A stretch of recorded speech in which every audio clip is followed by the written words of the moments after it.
जय हिंद।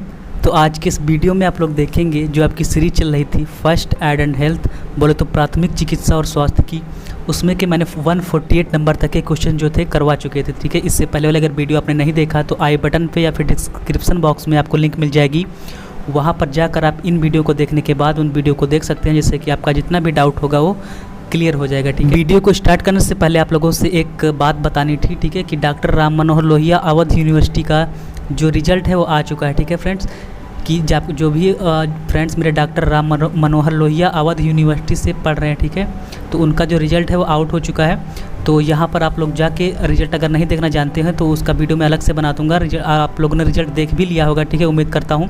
तो उसका रिज़ल्ट आप लोग कमेंट सेक्शन में या फिर जो है मेरे व्हाट्सअप नंबर पे आप मुझको ग्रुप पर भेज सकते हैं। ठीक है, अपना रिज़ल्ट कितना जो है आपने नंबर अचीव किया है उसको आप लोग बता सकते हैं। ठीक है, अगर चाहें तो फिर तो यहाँ पर देखते हैं जो आपका 149 नंबर का क्वेश्चन हो क्या कह रहा है कि रेड क्रॉस को, मैंने बताया था इससे पहले वाले वीडियो में कि रेड क्रॉस क्या होता है। रेड क्रॉस का कार्य होता है असहायों की सेवा करना, दीन दुखियों की सेवा करना और निर्धन की सहायता करना। ठीक है, तो ये जो रेड क्रॉस है इसको इंग्लैंड में प्रथम बार कब स्थापित किया गया था, किस ईस्वी में स्थापित किया गया था, ये आपको बताना है। ठीक है, तो इसका राइट आंसर हो जाएगा सन 1879 में, यानी कि जो आपका इसका राइट आंसर होगा वो हो जाएगा सन 1879 में। ठीक है, आपको पता होगा कि गांधी जी का जन्म कब हुआ था, 2 अक्टूबर 1869 में। ठीक है, कब हुआ था, 2 अक्टूबर 1869 में।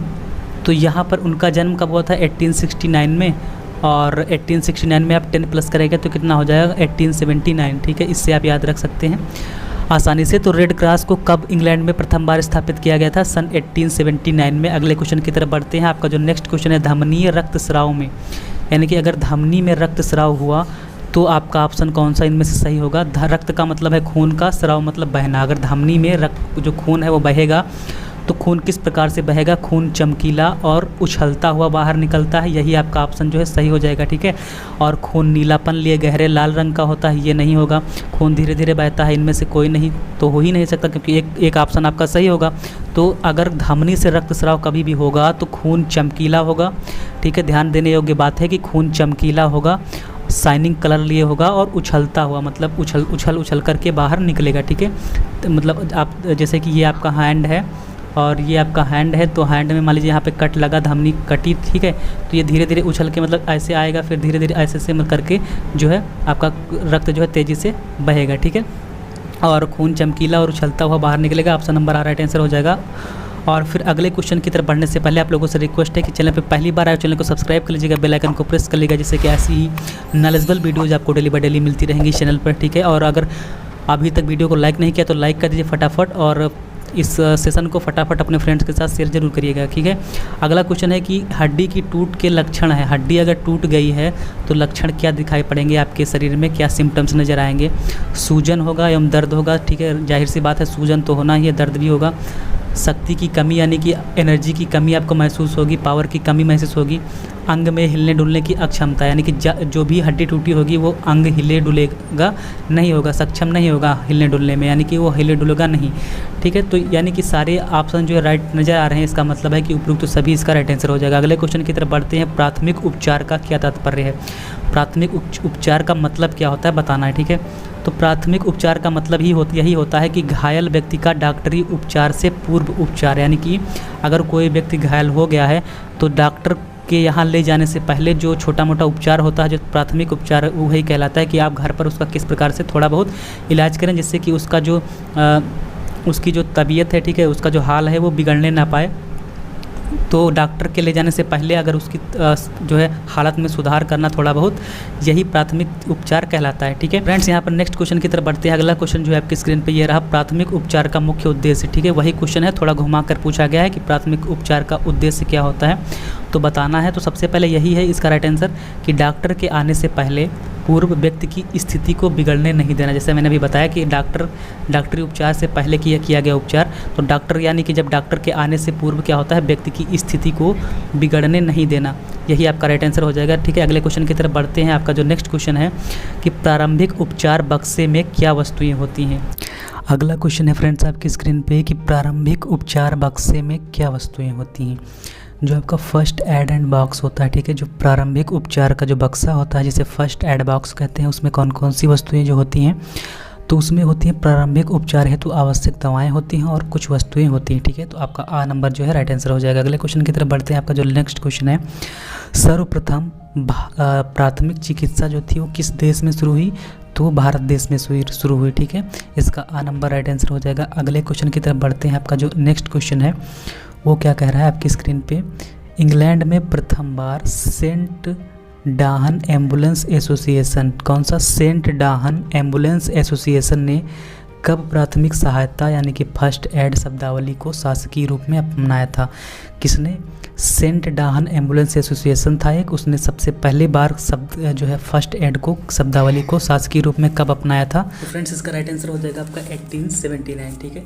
यानी कि जो 1879 मैंने अभी ऊपर बताया था कि रेड क्रॉस का जो है सबसे पहले इंग्लैंड में कब वो हुआ था, तो वो भी 1879 में हुआ था। तो इंग्लैंड से संबंधित क्वेश्चन ये भी है, इंग्लैंड में प्रथम बार जब कब जो है प्राथमिक सहायता का शब्दावली का जो शासकीय रूप अपनाया गया था, तो वो भी 1879 इसका राइट आंसर हो जाएगा। तो फ्रेंड्स आपका जो नेक्स्ट क्वेश्चन है, 1877 में इंग्लैंड में इस व्यवस्था का सूत्रपात किस रूप में हुआ था।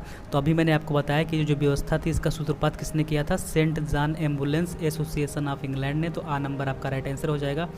अगला क्वेश्चन है जो 158 नंबर का, कि कच्ची टूट अस्थि भंग होता है। कच्ची टूट का मतलब है कि कच्ची टूट अस्थि भंग किस में होता है, बच्चों में, लड़कियों में, वृद्धों में, प्रौढ़ों में। तो कच्ची टूट मतलब जो होता है वो बच्चों में होता है, ठीक है। यानी कि बच्चों में जब हड्डी टूटती है तो कच्ची टूट उसे कहते हैं, क्योंकि उनकी पूरी हड्डी टूटती नहीं, वो जो अपने स्थान से क्या होती है, जैसे हड्डी है तो वो लचक जाती है इस तरीके से, ठीक है। तो ये जो है उनके में हड्डी जो है अलग फ्रैक्चर नहीं होता, यानी कि दो भागों में नहीं अलग होता, वो जो है बच्चों में क्या होता है, कच्ची टूट होती है। तो ये आपका राइट आंसर हो जाएगा। अगला क्वेश्चन है जो कि जब हड्डी टूटने के साथ साथ घाव भी हो जाए, अगर हड्डी टूटी और उसके साथ साथ घाव भी हो जाता है तो उसे क्या कहते हैं, तो उसे कहते हैं हम विषम अस्थि भंग, ठीक है। यानी कि विषम अस्थि भंग कहेंगे कि जो हड्डी भी टूटे और जो है घाव भी हो जाए, ठीक। तो विषम अस्थि भंग हो मतलब जो अस्थि तो भंग हुई है और विषम अस्थि भंग हुई है, तो यानी कि घाव भी हो गया, ठीक। फिर अगला क्वेश्चन है कि मोच के लक्षण क्या होते हैं, यानी कि कैसे आप पहचानेंगे कि मोच आ गई है।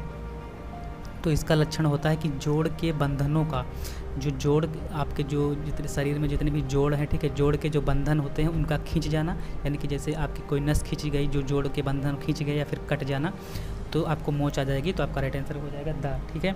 अगला क्वेश्चन है जो आपकी स्क्रीन पे, विष के मुख्य प्रकार कौन कौन से हैं उसको आपको बताना है। तो विष के मुख्य प्रकार कौन से होते हैं, तो साधारणतः विष जो है अम्लयुक्त विष पदार्थ होता है, तो सा नंबर आपका राइट आंसर हो जाएगा। जो अगला क्वेश्चन है फ्रेंड्स उसकी ओर चलते हैं, बढ़ते हैं। तो 162 नंबर का जो फफूंदी, ठीक है, धातुओं का जहर और सड़ा हुआ भोजन का विष आदि जो होते हैं क्या होते हैं, यानी कि फफूंदी और धातुओं का जहर, सड़ा हुआ भोजन का विष, ये किस प्रकार के विष हैं, यानी कि फफूंदी हो गया, धातुओं का जहर और सड़ा हुआ भोजन, ये जो विष हैं अम्ल हैं कि क्षार हैं कि एसिड हैं, क्षोभकारक है। तो इसका राइट आंसर हो जाएगा कि ये है क्षोभकारक, ठीक है। क्या है ये, ना अम्ल है ना क्षार है, ये एसिड है, ये है क्षोभकारक विष, ठीक है। अगले क्वेश्चन की तरफ बढ़ते हैं। 163 नंबर का क्वेश्चन है जो आपकी स्क्रीन पे ये रहा, धतूरा, अफीम, गांजा, क्लोरोफार्म, कुचला आदि ये किस प्रकार के जो अम्ल होते हैं। तो धतूरा और अफीम, गांजा, क्लोरोफार्म, कुचला जो ये आपके जो होते हैं ये अम्लयुक्त होते हैं, ठीक है। आपको याद रखना है कि जब आपकी अफीम, ठीक है, अफीम, गांजा, धतूरा, तो आ से अफीम, आ से अम्लयुक्त, ठीक है। और बाकी फफूंदी, धातुओं का जहर, सड़ा हुआ भोजन, तो ये जो है ये क्षोभकारक हैं।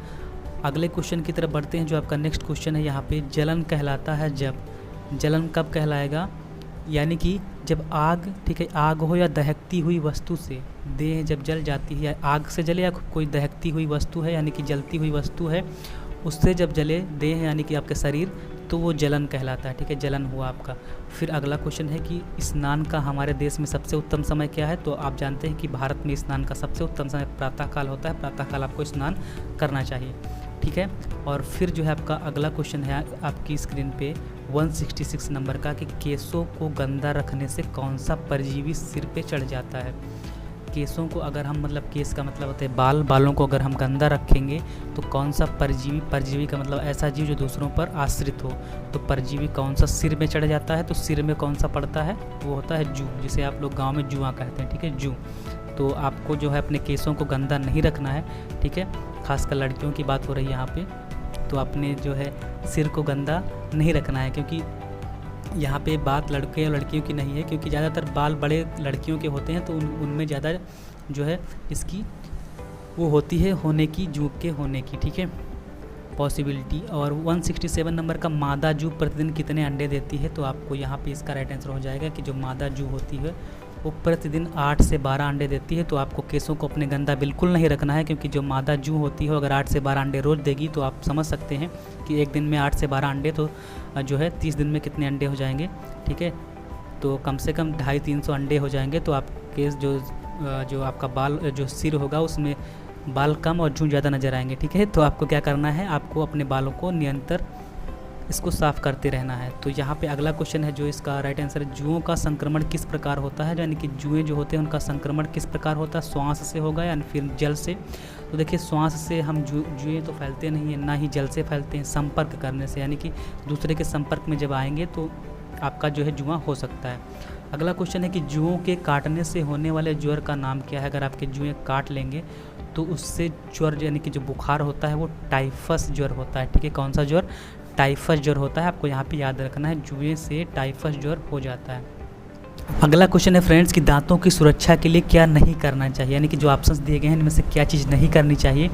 तो देखिए भोजन के बाद यानी कि भोजन करने के बाद जो है दांतों को ब्रश से साफ़ करना चाहिए, ये तो चीज़ तो करना ही चाहिए, ठीक है। रात को सोने से पहले ब्रश करना चाहिए, ये भी करना चाहिए। तो क्या नहीं करना चाहिए आपको बताना है, टॉफ़ी, चॉकलेट, बिस्किट, पेस्ट्री आदि कम खानी चाहिए, तो ये भी कम खाना चाहिए, ठीक है, जिससे दांत आपके सही रहें।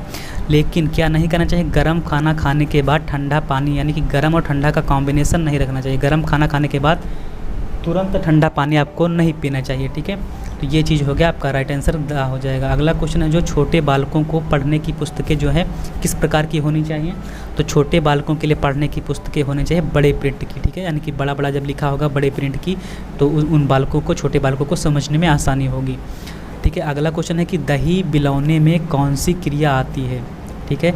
दही बिलौने में कौन सी क्रिया आती है, पंजों के ऊपर बैठना, दोनों टांगों को बार बार चलाना, दोनों हाथ पैर आगे पीछे करना, ठीक है। तो इसका जो आपका राइट आंसर हो जाएगा फ्रेंड्स वो क्या हो जाएगा, दोनों हाथ पैरों को हम आगे पीछे करेंगे। तो ये दही बिलौने की क्रिया होती है कि दोनों हाथ पैर जो होंगे हमारे उनको हम आगे पीछे करेंगे, तो द आपका राइट आंसर हो जाएगा, ठीक है। अगला क्वेश्चन है कि बालक के शरीर में जन्म के समय कितनी हड्डियाँ होती हैं। तो जब कोई भी बालक जन्म लेता है तो उसके शरीर में उस जन्म के समय हड्डी जो होती है 300 हड्डियाँ होती हैं, ठीक है। सा नंबर आपका राइट आंसर हो जाएगा। अगले क्वेश्चन की तरफ बढ़ते हैं।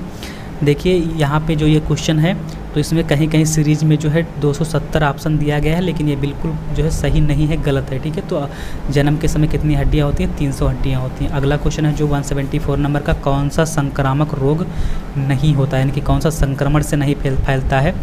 तो वो जो एड्स होता है, ठीक है, एड्स जो है इसको हम AIDS, ठीक है, इसका फुल फॉर्म होता है एक्वायर्ड, ए से एक्वायर्ड, आई से इम्यूनो, डी से डिफिशियंसी, एस से syndrome. Acquired immuno deficiency syndrome जो होता है ये जो संक्रामक रोग नहीं, बाकी खसरा देखते हैं आप संक्रमण से फैलता है, चेचक भी एक दूसरे से फैल जाता है, डिप्थीरिया भी, ठीक है। तो ये बाकी एड्स जो है आपका ये संक्रामक रोग नहीं है, तो आपका बा नंबर राइट आंसर हो जाएगा। अगले क्वेश्चन की तरफ चलते हैं। आपका जो व्यायाम में अभ्यास यानी कि सीखने का सूत्र कौन सा है, कठिन से सरल की ओर सीखेंगे या सरल से कठिन की ओर या पूर्ण से अपूर्ण की ओर। तो इनमें से आपका जो 175 नंबर का जितने भी ऑप्शंस दिए गए हैं इनमें से कोई उचित ऑप्शन नहीं नज़र आ रहा है, ठीक है।